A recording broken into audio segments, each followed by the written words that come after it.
Apocalipse capítulo 2.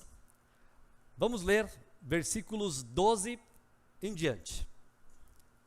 Ao anjo da igreja em Pérgamo, escreva: estas são as palavras daquele que tem a espada afiada de 2 gumes. Sei onde você vive, onde está o trono de Satanás. Contudo, você permanece fiel ao meu nome e não renunciou à sua fé em mim, nem mesmo quando Antipas, minha fiel testemunha, foi morto nessa cidade onde Satanás habita. No entanto, tenho contra você algumas coisas. Você tem aí pessoas que se apegam aos ensinos de Balaão, que ensinou Balaque a armar ciladas contra os israelitas, induzindo-os a comer alimentos sacrificados a ídolos e a praticar imoralidade sexual. De igual modo, você tem também os que se apegam aos ensinos dos nicolaítas. Portanto, arrependa-se, senão virei em breve até você e lutarei contra eles com a espada da minha boca. Aquele que tem ouvidos, ouça o que o Espírito diz às igrejas. Ao vencedor, darei do maná escondido.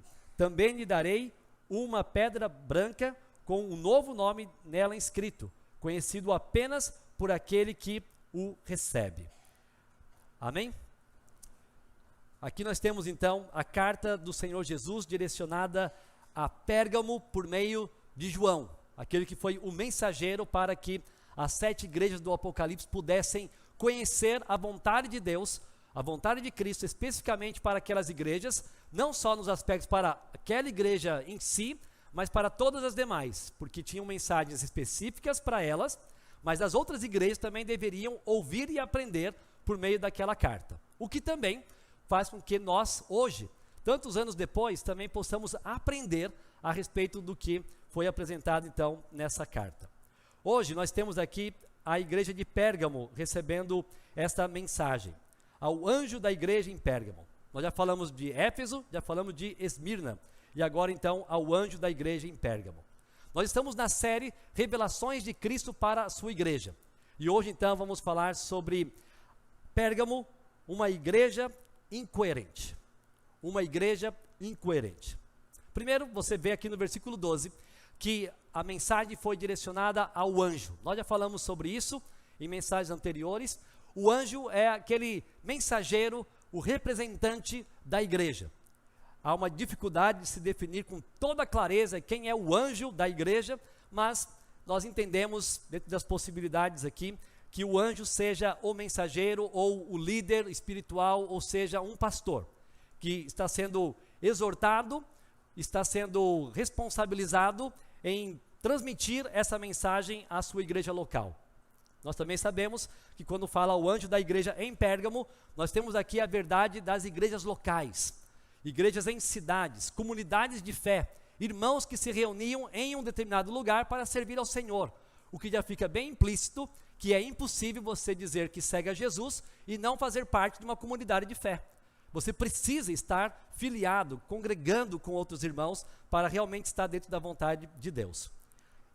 Pérgamo, uma igreja incoerente. O que é incoerência? Quando você ouve a palavra incoerente ou incoerência, será que algumas ideias do tipo, assim, vêm à sua mente, como algo que não faz sentido, ilógico? Parece que alguém fala uma coisa e vive de outro jeito, crê em algo e a sua vida não corresponde.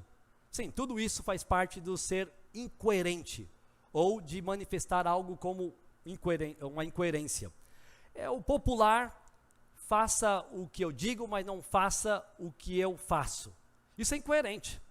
É incoerente também você se identificar como um servo de Deus, um seguidor de Jesus, e não viver como tal. Isso é incoerente.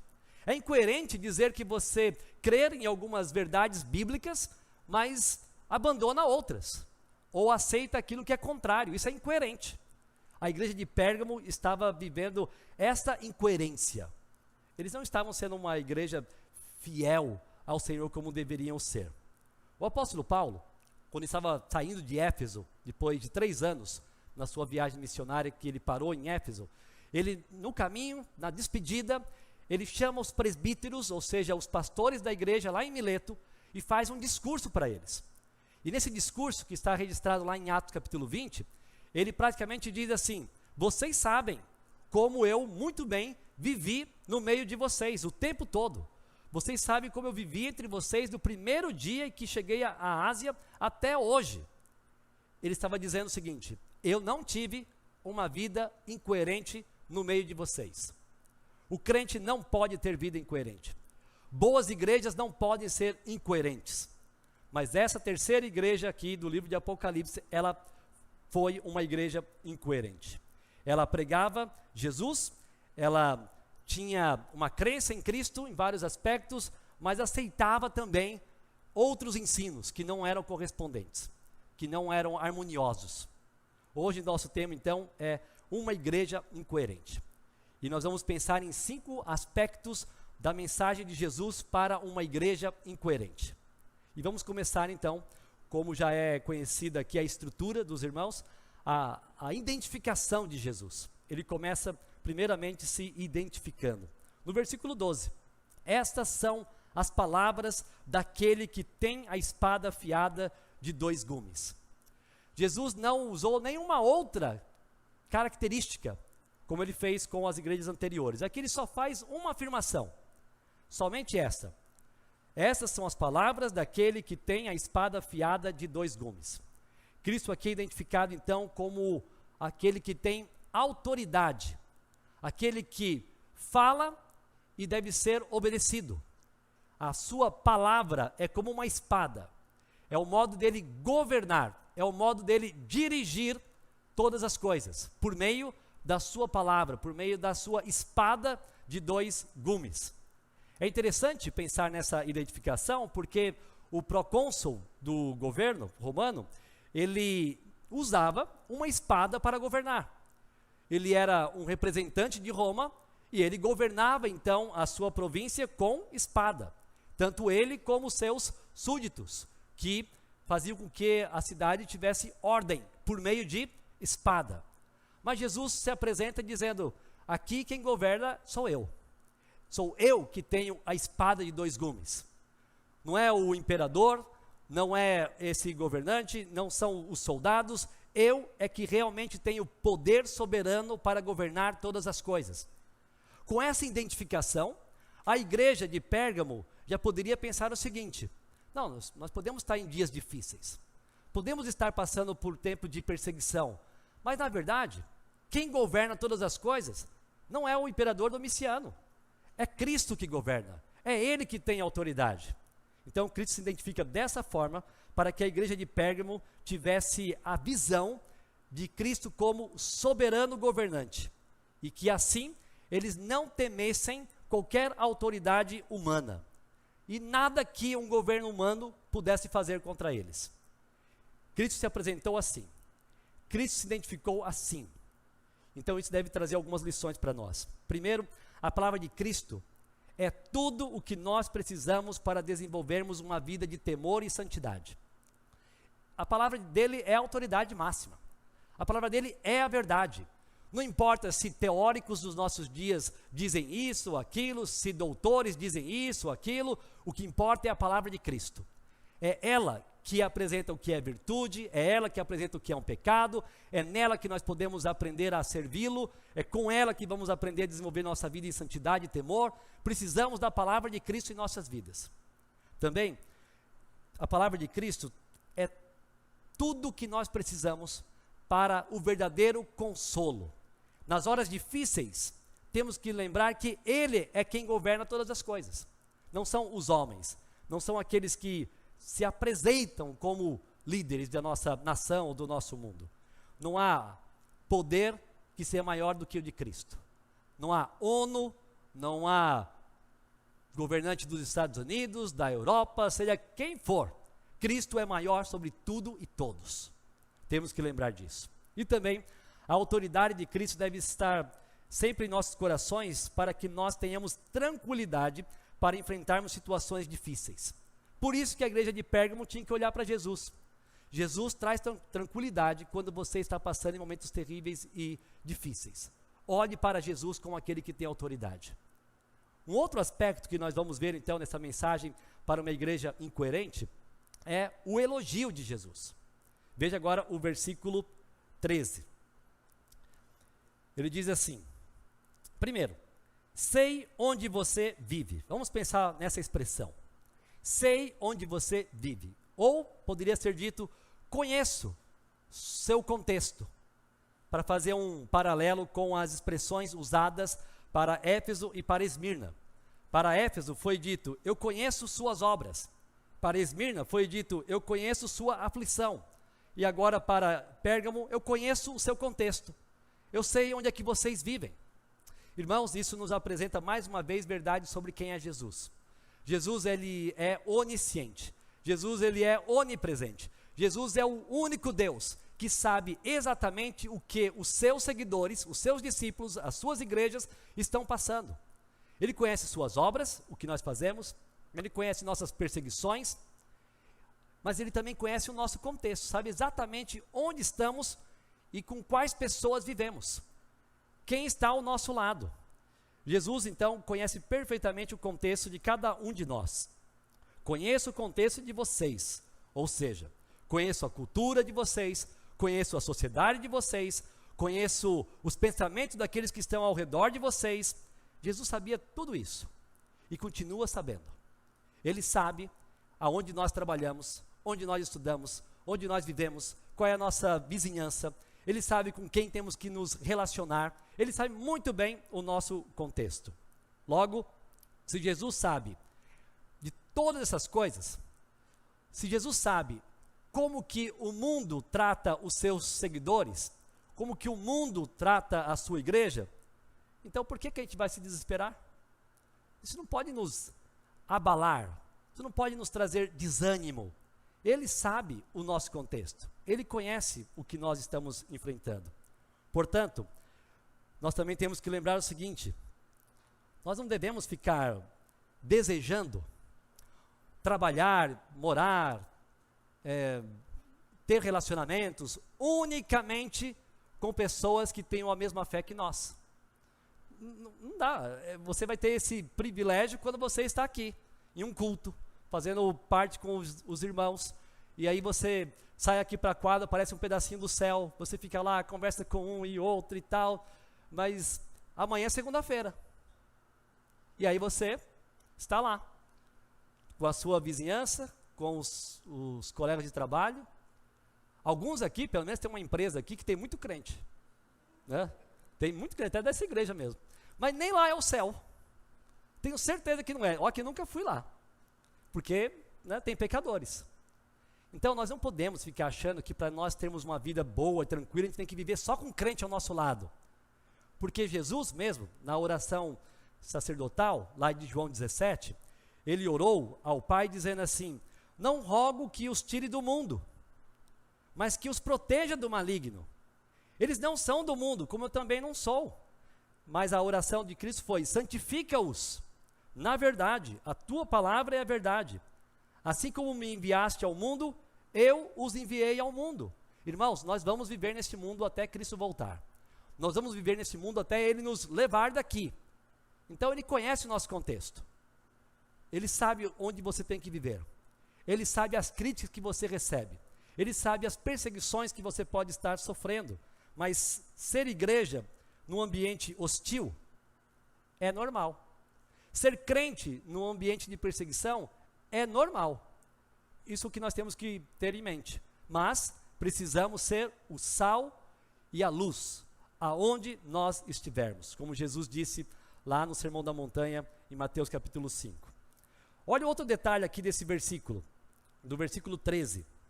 Sei onde você vive, onde está o trono de Satanás. E no finalzinho do versículo, nessa cidade onde Satanás habita. Pérgamo. Pérgamo era uma cidade culta, era uma cidade de característica cultural. Ali em Pérgamo havia a segunda biblioteca mais importante do mundo da época. A primeira ficava em Alexandria, no Egito, mas Pérgamo tinha a segunda maior biblioteca do mundo conhecido. Era algo muito especial daquela cidade. Ali também, entre tantas outras coisas, na área de cultura, foi desenvolvido a tecnologia do papiro, ou melhor, do pergaminho, superando o papiro. Por isso a cidade de Pérgamo, o nome deu origem àquele material de couro para se fazer documentos, registros, anotações. Era um material muito luxuoso para a época. Era o pergaminho, fazendo referência a Pérgamo. E um outro detalhe também, devido ao grande conhecimento científico daquela cidade, ali havia muitos, que a gente pode chamar hoje de médicos. E em Pérgamo surgiu um símbolo para a medicina se fazendo uso de uma serpente. Será que os médicos confirmam isso que eu estou falando?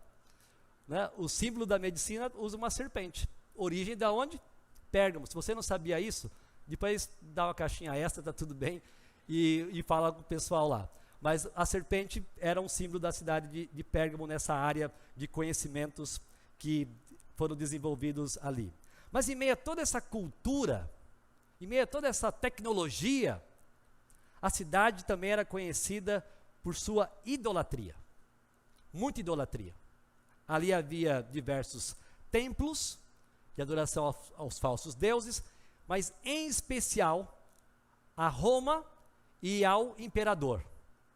Ali se dizia, César é o Senhor, e ninguém podia dizer algo contrário. Então veja como era curioso isso, porque quando os discípulos diziam, Jesus é o Senhor, eles estavam sendo vistos como hostis, como rebeldes, como aqueles que estavam rejeitando o senhorio de César. Mas aquela igreja estava ali, e em meio a tudo isso, continuava dizendo, Jesus é o Senhor e não César. Ali havia um templo super luxuoso com um trono de Zeus. Zeus é um deus também da antiguidade, lógico, Deus letra minúscula, e ali havia um trono. Talvez seja por essa razão que Jesus disse, aí há um trono de Satanás. Talvez não fosse pensando no trono de Zeus, mas pudesse ser então simplesmente uma referência aos diversos deuses que estavam estabelecidos ali. Mas um detalhe muito importante para nós entendermos isso. Mesmo que os deuses fossem Zeus, Atena, Dionísio, qualquer que seja, ainda assim, todos eles foram colocados na mesma categoria. Trono de Satanás, cidade de Satanás. Por quê? Qualquer deus falso, qualquer deus de letra minúscula, tem relação com Satanás. Se não é o Deus verdadeiro, é de Satanás. Se não tem nada a ver com o Deus das Escrituras, é de Satanás. Ah, mas a gente tem que respeitar as religiões. Bem, é o próprio Cristo falando, então eu vou ficar com Cristo. Né? O que não é dele é de Satanás. Tudo que está no mundo religioso, que afasta pessoas do relacionamento verdadeiro com Deus, tudo que está nesse mundo que afasta as pessoas de Cristo, que é o único Senhor, tem alguma relação com Satanás. É religioso, mas é de Satanás, porque desvia as pessoas de Cristo. O ser humano, ele foi criado com a característica de ser um adorador. Então, independentemente de onde ele vive, onde ele esteja, ele vai adorar a alguém ou a algo. Mesmo as, entre aspas, etnias, né, primitivas e tudo, sem contato com a civilização, eles adoram, eles se envolvem em adoração, porque o ser humano foi criado à imagem de Deus, segundo a sua imagem e semelhança, e um dos aspectos dessa imagem e semelhança é essa devoção, essa característica de voltar-se para adorar. Ele vai adorar a si mesmo, ele vai adorar a natureza, ele vai adorar alguma coisa, mas se não estiver adorando o único Deus vivo, se não se submeter unicamente a Jesus, está de alguma maneira influenciado por Satanás. Ali em Pérgamo, então, havia o trono de Satanás, uma cidade que Satanás habitava. E em meio a tudo isso, Jesus diz assim, apesar desse sistema religioso que vocês estão envolvidos, vocês são igreja. Isso é muito interessante, porque não há lugar deste mundo que uma igreja não possa ser estabelecida. Por mais que exista religiões falsas, falsos deuses, o evangelho pode chegar e romper com as portas do inferno e se estabelecer em qualquer lugar. Imagine uma cidade idólatra do Brasil. Qualquer uma que você queira pensar. Ali pode-se ter uma igreja de Cristo Jesus. Não importa a idolatria que esteja presente lá, dominante. Essa é a grande verdade. Agora, Cristo fez um elogio bem específico.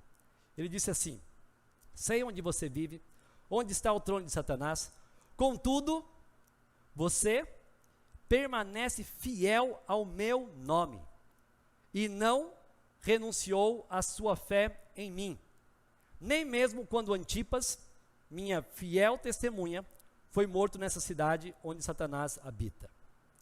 Aquela igreja de Pérgamo foi fiel primeiramente ao nome de Cristo.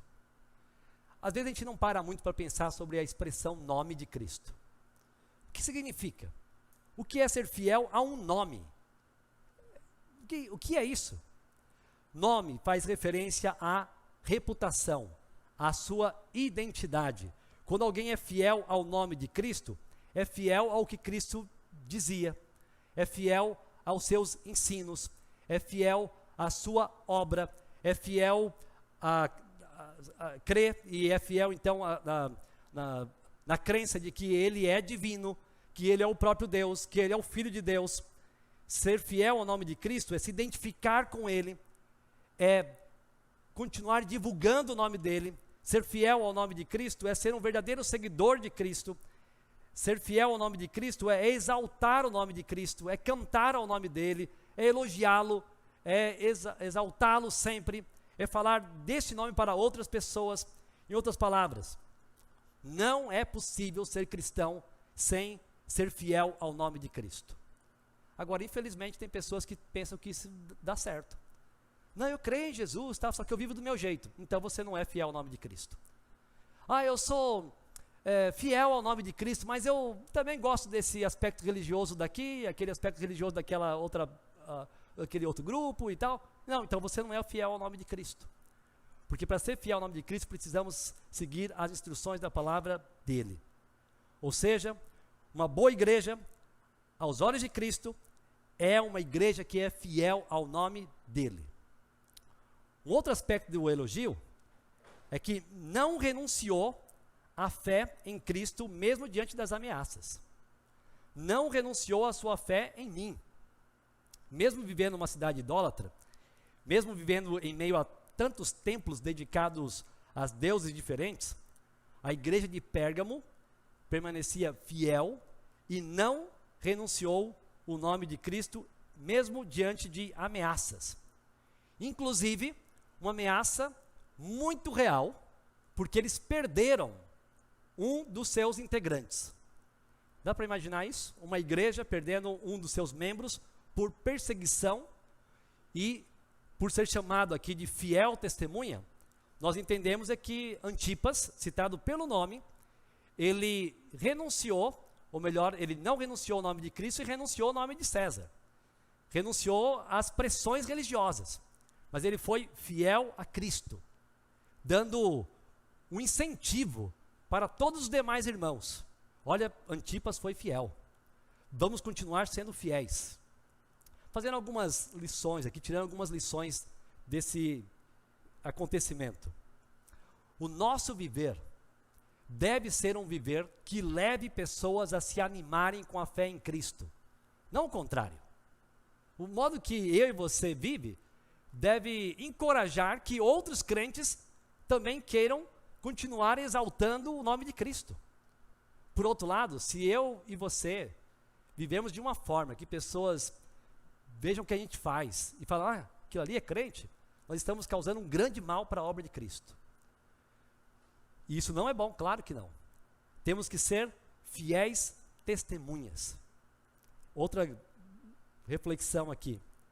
Você pode imaginar Antipas lá no céu, ao lado de Jesus? Antipas, vem cá, eu estou escrevendo uma carta para aquela igreja que era seus irmãos. Você foi minha fiel testemunha, meu servo bom e fiel. Entre, esse reino é seu.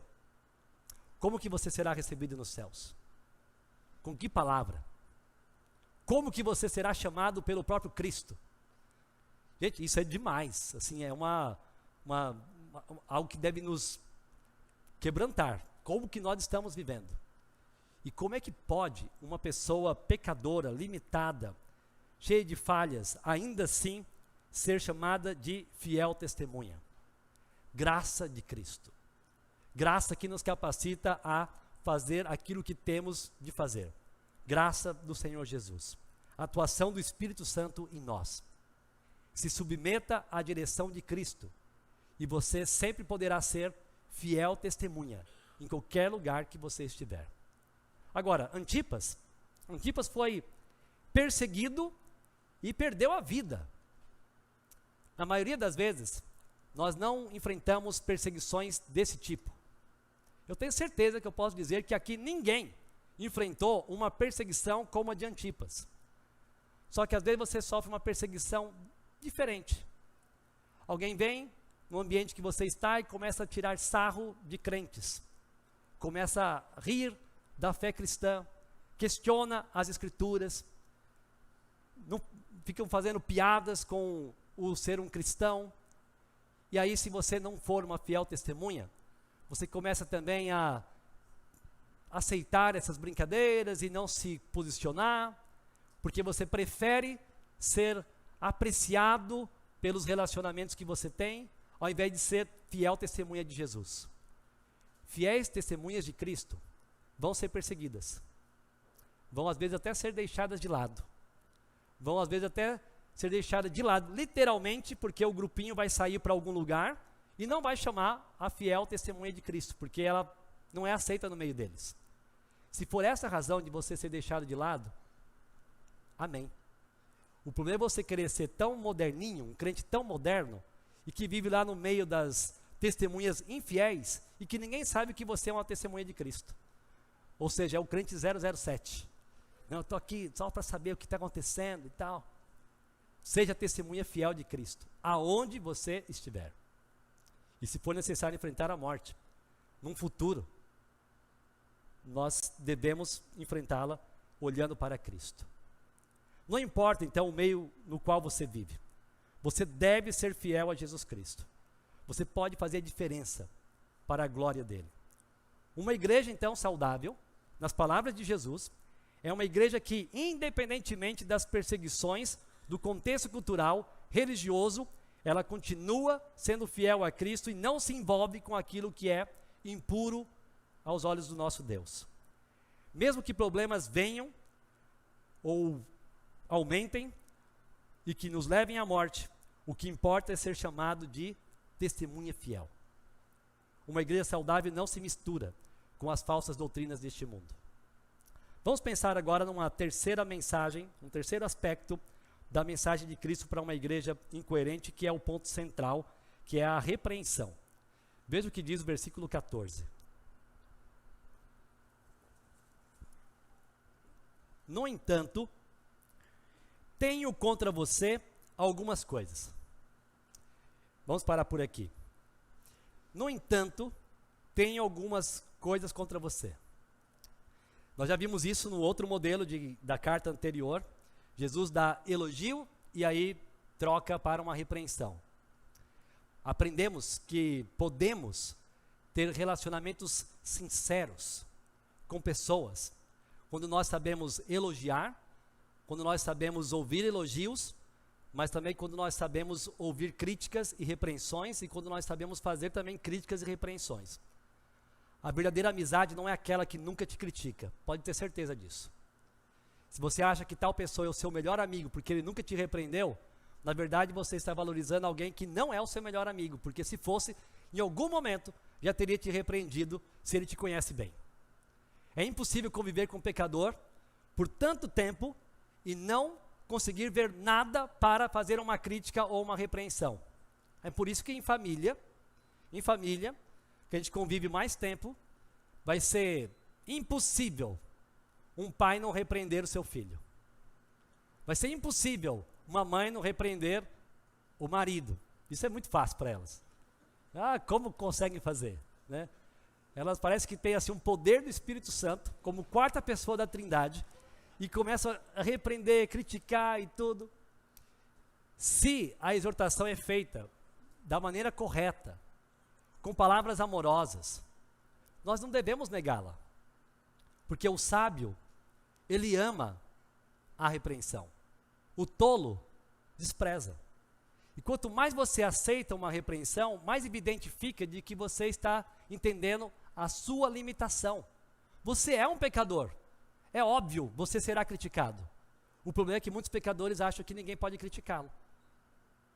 Cristo, ele elogia a igreja e faz algumas advertências. Então, relacionamentos sinceros, relacionamentos verdadeiros, envolve elogios, envolve repreensões. Desenvolva esse tipo de relacionamento com irmãos em Cristo. Desenvolva esse tipo de relacionamento com pessoas ao seu lado.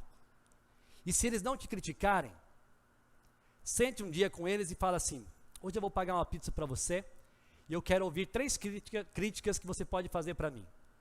Só 3? Só 3. Olha, vai ter surpresas. Se alguém nunca te falou, dê a oportunidade. Você vai ver o que acontece. Porque tem como você crescer ouvindo palavras amigáveis de alguém que realmente te ama. Que tipo de relacionamento você tem tido com pessoas da sua vida? Você é alerta às repreensões? Você busca relacionamentos maduros com pessoas crentes de verdade para te ajudar a crescer? A igreja de Pérgamo, ela estava sendo tolerante em demasia com algumas pessoas que estavam no meio dela, mas que estavam vivendo de forma contrária aos ensinos de Cristo e precisavam ser repreendidas, mas não estavam sendo repreendidas. Olha as expressões que a gente encontra aqui. 2 censuras doutrinárias que Cristo apresenta. E na minha versão, NVI, a tradução é muito interessante. Que tipo de pessoa estava lá no meio daquela igreja? Aqueles que se apegam aos ensinos de Balaão e os que se apegam aos ensinos dos nicolaítas. Outra versão diz, aqueles que sustentam as doutrinas de Balaão ou que sustentam as doutrinas dos nicolaítas. Uma boa igreja, uma igreja saudável aos olhos de Cristo, não permitiria que no meio dela pessoas ensinassem verdades, entre aspas, ensinasse conteúdo contrário ao nome de Cristo. Mas era uma igreja que estava aceitando ao ponto das pessoas se apegarem, sustentarem, e deveriam ser repreendidas. Deveriam receber uma palavra de exortação de alguém, dizendo, olha, isso aí não é doutrina para você. O uso proverbial aqui do termo Balaão, ensinos de Balaão, era uma referência aos falsos mestres. Se alguém estava sendo um falso mestre, poderia ser chamado de Balaão. Por quê? Porque lá no Antigo Testamento você vai ver a história de Balaão, que foi contratado por Balaque para ajudá-lo a fazer algo contra o povo de Israel. E Balaão, então, primeiramente só abençoou a nação, abençoou o povo de Israel, mas enfim, ele depois começou a dar dicas para Balaque, para que o povo de Israel fosse seduzido, para desobedecerem a Deus, com as comidas da época, e também com a imoralidade, o principal aspecto aqui, e assim, o nome de Balaão passou a ser associado a qualquer pessoa que ensinava heresias, falso ensinamento. E aqueles estavam se apegando então aos falsos mestres daqueles dias. Como é que a gente pode pensar nisso? Não sustente doutrina de falsos mestres. Como? Cuidado com o que você ouve na internet. Cuidado com os livros que você compra. Você não precisa dar dinheiro para autores que ensinam contra as verdades da palavra de Deus. Você não precisa dar audiência em TV para aqueles que ensinam coisas contra a palavra de Deus. Você não precisa estar sustentando aquilo que não é verdadeiro, que não é coerente com as Escrituras. E também, eles estavam se apegando aos nicolaítas. Lembra que a igreja de Éfeso também tinha uma relação com os nicolaítas? Só que Éfeso fez muito bem. Não aceitou a doutrina dos nicolaítas, mas Pérgamo estava aceitando. Quem eram os nicolaítas? Eram aqueles que diziam crer em Jesus, mas que aceitavam e defendiam a libertinagem, a imoralidade sexual. Eles eram tolerantes com a imoralidade. Para tentar trazer isso para os nossos dias, os nicolaítas seriam aqueles que dizem que creem em Jesus, que gostam de ir à igreja, dizem que leem as Escrituras, mas ainda continuam envolvidos com imoralidades, adultério, prostituição, namoro em jogo desigual, namoro com carícias imorais, sexo antes de casamento, pornografia, roupas e vestimentas imorais. Aqueles que, não é de nada, isso aí, Deus olha para o meu coração. Deus olha para o seu coração, mas tem gente olhando para outras coisas, por conta do jeito que você se veste. Isso é ser um tolerante de imoralidade. E é um nicolaíta de alguma forma. Então é impossível ser um crente se apegando a uma vida imoral. E Cristo repreendeu aqueles que estavam vivendo assim, que estavam tão envolvidos com práticas imorais e ainda assim dizendo que eram seguidores dele. A igreja precisava identificar estes e repreendê-los. Aí alguém pode dizer, não, mas aí é falta de amor da igreja. Uma igreja que ama a Cristo, ela tem o processo de disciplina eclesiástica, que pode chegar ao ponto de excluir, para não permitir que quem defenda, quem sustente, quem se apegue a doutrinas contrárias às de Cristo, continue fazendo parte do meio dela. Nós não queremos pôr ninguém para fora. Mas uma igreja saudável repreende aqueles que vivem em pecado. E a igreja faz isso a partir dos relacionamentos pessoais. Você vê, você trata. Se você precisar levar testemunhas, você vai fazer depois. Se você já levou testemunhas e nada mudou, aí você envolve mais pessoas da igreja. Se mesmo a igreja advertindo e a pessoa continua vivendo assim, nós não precisamos aceitá-la em nosso meio, porque ela está apegada a práticas contrárias às de Cristo. E Cristo elogia uma igreja que mantém pureza no seu meio. Isso é uma atitude correta. Vamos para o quarto aspecto da mensagem de Cristo para uma igreja incoerente, uma exortação. Versículo 16. O que fazer? Portanto, arrependa-se, senão virei em breve até você e lutarei contra eles com a espada da minha boca. Cristo, misericordioso, bondoso, ele repreende, mas ele mostra o caminho da solução. Ele exorta, dizendo o seguinte: a solução para vocês é arrependimento. Vocês não estão perdidos. Não importa o seu erro, você pode encontrar uma solução para o seu modo de viver. Não importa se você estava sustentando doutrinas de Balaão, não importa se você estava envolvido com os nicolaítas, não importa se você estava envolvido com imoralidade, tudo pode mudar. Basta você se arrepender. Cristo, ele não leva em conta tudo que uma pessoa possa ter feito na vida antes de um genuíno arrependimento. Se você está arrependido, a solução está para a sua vida. Cristo resolve o problema de qualquer pessoa. Portanto, não há pecado que não possa ser perdoado. Não importa o quanto uma pessoa esteja envolvida ou por quanto tempo esteja envolvida naquilo que desagrada ao Senhor. Mas ele chama para a seguinte exortação: arrependa-se. Com arrependimento, há mudança. E assim, Cristo misericordioso, ele chama qualquer pecador para ter uma nova vida com ele. Mesmo aqueles que já estavam vivendo como crente, aparentemente, mas estavam sendo incoerentes, então se arrependam, mudam, devem mudar. Você já assistiu aqueles programas que tem entrevistas, normalmente com pessoas famosas, e aí, às vezes surge uma pergunta assim: você se arrepende de alguma coisa? Aí a maioria diz assim: não me arrependo de nada da minha vida. Tudo que eu fiz, eu acho que teve um bom propósito. Eu fico assim, puxa vida. Se alguém me pergunta isso aí, eu vou fazer uma lista de coisas que eu me arrependo. Muitas. Porque eu não queria ter feito, mas fiz. Mas isso não vai mais ocupar minha mente. Porque o que vai ocupar minha mente é a certeza que Cristo me chamou ao arrependimento e já me perdoou. Então pronto. Agora é daqui para frente, porque estou arrependido, quero viver de uma maneira que Deus seja glorificado. Agora, ele também traz uma ameaça nessa exortação. Ele diz assim, parafraseando: se você não se arrepender, eu venho contra você.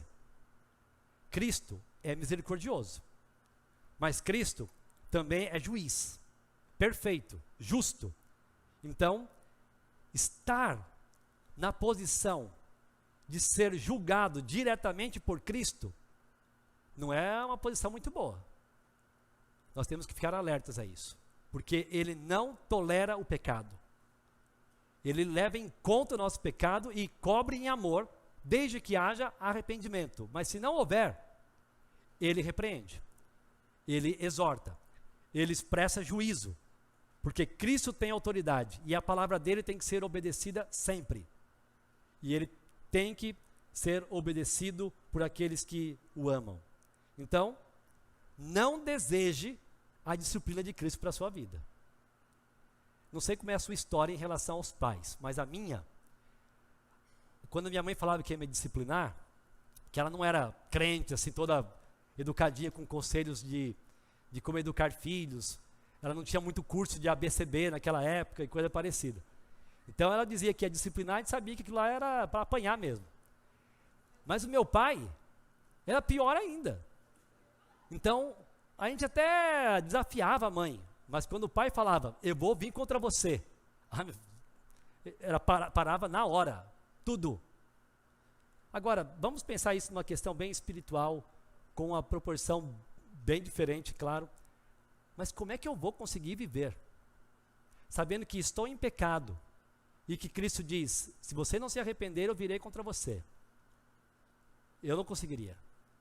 Se você estiver conseguindo viver assim, o seu coração está muito duro e você precisa se quebrantar. Ele quer que você se arrependa. Ele quer que você seja alvo da misericórdia e graça, mas não continue em pecados, mesmo em pecados ocultos da sua vida. Talvez ninguém saiba, mas Cristo sabe, e Ele virá contra você. Mas vamos para a promessa. Último aspecto. Fiquei pensando aqui, né? Não quero que você saia assim, esse Cristo vai me punir. Mas eu quero que você entenda que é Cristo dizendo que Ele é bom, Ele é misericordioso, Ele te chama para o arrependimento. E aceite-o, mude sua vida, faça a vontade dEle. Por quê? Aqueles que assim vivem receberão algo muito especial. Ele tem um incentivo para aqueles que vivem dessa forma. Veja o versículo 17, para terminarmos o nosso texto de hoje. Ele dá 2 incentivos aqui. O primeiro incentivo, ao dizer, ao vencedor darei, ou seja, aquele que se arrepende, aquele que não aceita as doutrinas de Balaão ou dos nicolaítas, aqueles que vivem em santidade, pureza. Ao vencedor eu darei maná escondido. O que é um maná escondido? A doutrina de Balaão, ela envolvia alimentos de sacrifício a ídolos. E Jesus, de forma muito interessante, ele também promete trazer um alimento, mas não é comidas oferecidas a ídolos. Ele faz menção do maná. O maná era um alimento muito especial que o povo de Israel pôde usufruir no Êxodo. Você conhece a Bíblia, senão você deve ler lá o Antigo Testamento no livro de Êxodo e ver toda aquela história do maná, a providência do alimento dada por Deus para o seu povo.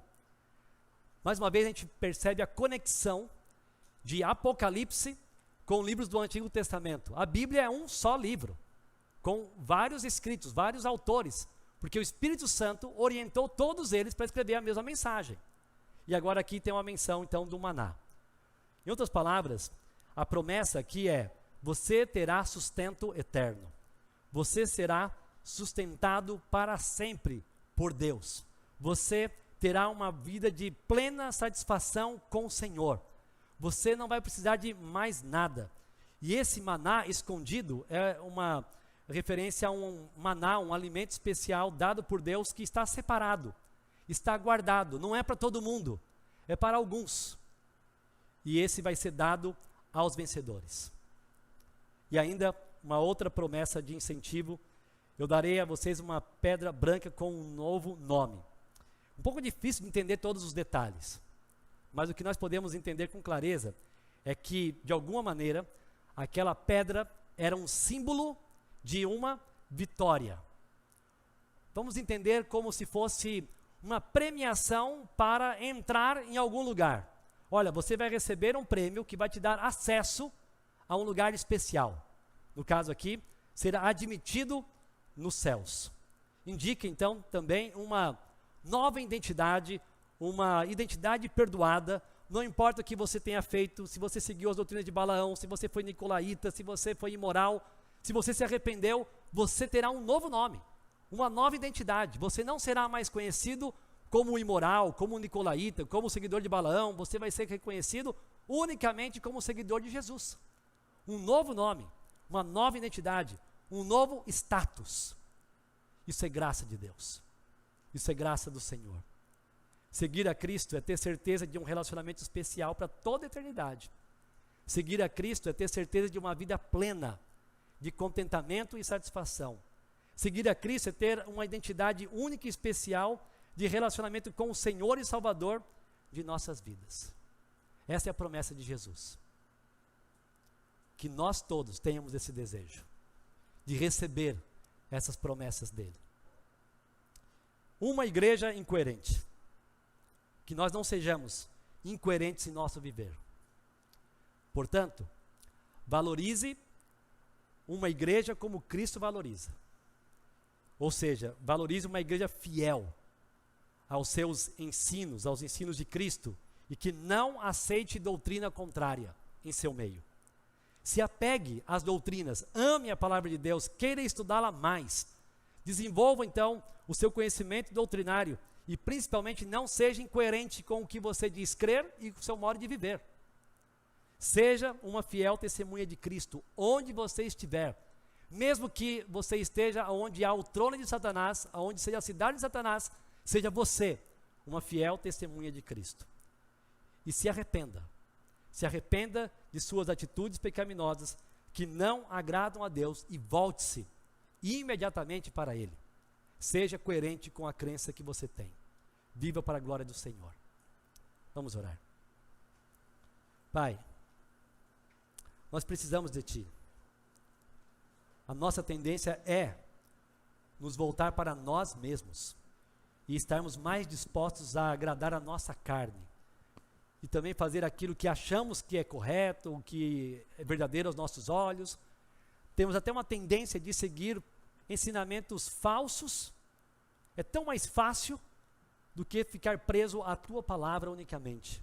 Senhor, perdoe nossas falhas nesse aspecto e que nós nos apeguemos unicamente à sã doutrina, aquilo que o Senhor realmente nos deixou. Pai, que saibamos usufruir da Sua misericórdia, nos arrependendo todas as vezes que for necessário e nos voltarmos diretamente para o Senhor, um Deus tão bom, tão especial. Senhor, também aguardamos esse dia, que poderemos ser chamados de testemunhas fiéis, de ser chamados de vencedores, de nos encontrarmos com o nosso Senhor e Salvador. Aguardamos esse dia. Que a nossa igreja não seja uma igreja incoerente, mas uma igreja fiel que glorifica o Senhor. No nome do nosso Senhor Jesus. Amém.